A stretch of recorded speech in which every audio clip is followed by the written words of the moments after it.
हाँ, ये तो है कि अंतिम तो नहीं है नाद, जैसे लेकिन फिर भी अंतिम से एक सीढ़ी पहले है, ये कह सकते हैं। हाँ हाँ हाँ। इसको हम बिल्कुल ही ऐसे सोचे कि नाद बिल्कुल ही मतलब तो कोई इसमें इम्पोर्टेंस ही नहीं है, ये भी कहना गलत है। नाद जो है, जैसे जब हम नाद सुनते हैं तो निर्विचार स्थिति में ही सुना जा सकता है। मतलब आप जब नाद सुन रहे होंगे तो आप नोटिस करेंगे कि उसमें विचार नहीं आते, फिर आप निर्विचार स्थिति में ही होते हो। और यदि विचार आ जाए तो नाद तो बज रहा होता है, लेकिन हमारा ध्यान वहां से हट जाता है। और जब हम सुनते हैं तो हम हमारे विचार से हम हट जाते हैं, हमारा ध्यान जो है नाद को सुनने में लग जाता है। तो ये बहुत अच्छी, अगर कोई ध्यान मतलब ध्यान में जैसे कोई चक्रों पे लगा रहा है, किसी पे लगा रहा है, तो इससे अच्छा है कि वो नाद सुनने में लगा, यदि उसको सुनता है तो वो ज्यादा बेटर ऑप्शन है जी, मेरे हिसाब से। बिल्कुल और आप। दूसरा जो नाद जो नाद के आगे की स्थिति, तो मुझे इतना ही समझ आई है कि जैसे हमें ज्ञान होता है, जैसे हमें शरीर का ज्ञान होता है तो हम कहते हैं शरीर अलग है, मैं अलग हूँ।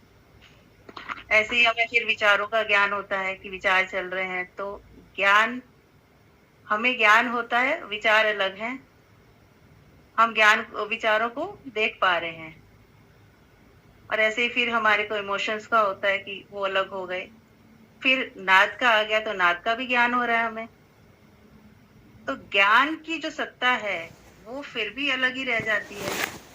ज्ञान तो हमें नाद का भी हो रहा है। तो फिर लास्ट में तो अंतिम बिंदु बचता है ज्ञान का ज्ञान, कि बस ज्ञान का जो ज्ञान है वो अंतिम है, जो मुझे अभी तक समझ आया है। और उस बोध में रहना, और फिर वहीं से उस ज्ञान के साथ बने रहना, वो ही अपने स्व का बोध मुझे लास्ट बिंदु समझ आता है, जिसको आप बोध भी कह सकते हो। ज्ञान मैंने बोला, आप स्वयं का बोध भी कह सकते हैं, क्योंकि फिर उसके आगे कुछ नहीं है। लेकिन हम ऐसा कल्पना करते हैं कि जब ज्ञान हो रहा है तो नाद तो सुनना गायब हो जाएगा, ऐसा कल्पना में आता है कि जब हम कहते हैं ना नाद भी मर जाए, तो नाद बचेगा ही नहीं, मर ही जाएगा, ऐसा कुछ हम कल्पना करने लगते हैं। ऐसा नहीं है, मतलब हम उसके परे चले जाएंगे, ये इसका मीनिंग मुझे ज्यादा सही लगा है। हाँ, तो जैसे शरीर भी है हमारा, मन भी है, बुद्धि भी है, और हम उसको तो देख पा रहे हैं ना, तो हम उसको अलग मान लेते हैं कि वो ये अलग है, और जो देखने वाला अलग हो गया। ऐसे नाद का हमें बोध हो रहा है, नाद का ज्ञान हो रहा है, तो मैं ज्ञान स्वरूप अलग हो गई इससे। तो मेरे हिसाब से अब ये थोड़े कि नाद होगा गायब भी हो जाएगा, कोई कहीं और चला जाएगा। सहज अवस्था में तो ऐसा ही है। बाकी कोई ध्यान आंख बंद करके 10-10 घंटा कोई बैठे हैं समाधि में, कहीं के वो सूक्ष्म शरीर में चले जाते हैं, कहीं के कहीं, तो उन्हें नाद भी ना सुनाई दे, तो मैं कह नहीं सकती, वो मैंने कभी एक्सपीरियंस नहीं किया है।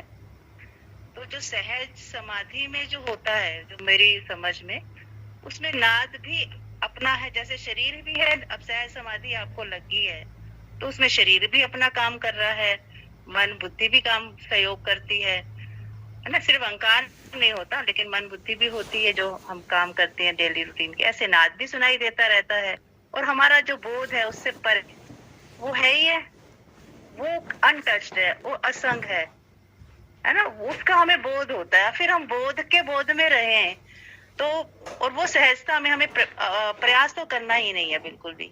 सिर्फ एक बार समझ आ गई कि हाँ मैं ज्ञान स्वरूप हूँ, मुझे हर चीज का ज्ञान हो रहा है ना। यदि मैं ये कहता हूँ कि मैं अज्ञानी हूँ, तो ये बोला जिसने उसका भी ज्ञान हो रहा है मुझे।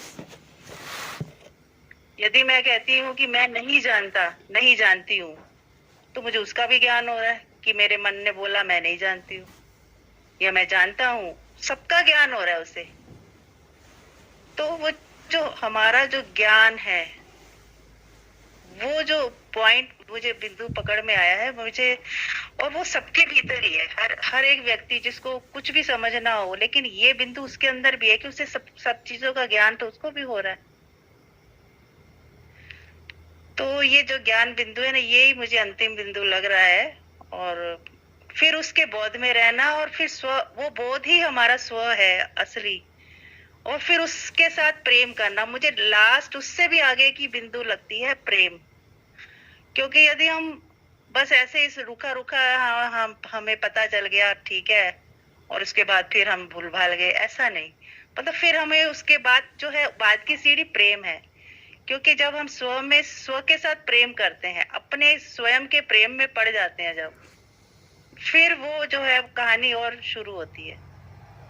पहले तो हमें पता ही नहीं था कि परमात्मा है कौन, अब हमें पता चला, पहचान बनी कि हाँ ये अपने स्वरूप का पता चला। अब हमें अपने स्वरूप से प्रेम भी करना है, उसके साथ घंटों बैठे रहो उसके प्रेम में, अपने खुद के प्रेम में पड़े हुए हैं, बैठे हुए हैं, लेटे हुए हैं। अब कुछ नहीं करना, बस प्रेम करना है। उसके बाद लास्ट में तो बस प्रेम ही करना है, खुद से प्रेम करना कह लो या वो बिंदु उस परमात्मा। फिर आपको वो फिर खुद ज्ञान कराता है, फिर वो अपना जो बोध आपकी जो परतें है ना ज्ञान की खुलने लगती है, अंदर से ही भीतर से ही समझ जागने लगती है कि अच्छा ये परमात्मा है।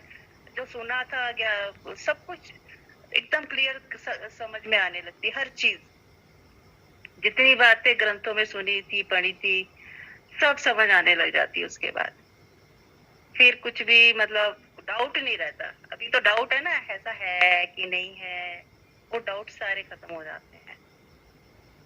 तो अंतिम में तो प्रेम ही लास्ट में रहेगा। फिर आपको हर जगह परमात्मा दिखेगा। फिर आप किसी को भी देखोगे ना तो ऐसा नहीं लगेगा कि ये पहले व्यक्ति नहीं, पहले हमें ऐसा लगता है ये मेरा पति है, फिर पति गायब हो जाएगा, लगेगा परमात्मा ही पति का रूप लेके आ गया है ना। कि किसी पेड़ को देखेंगे तो ऐसे लगेगा कि परमात्मा ही पेड़ बन के खड़ा है।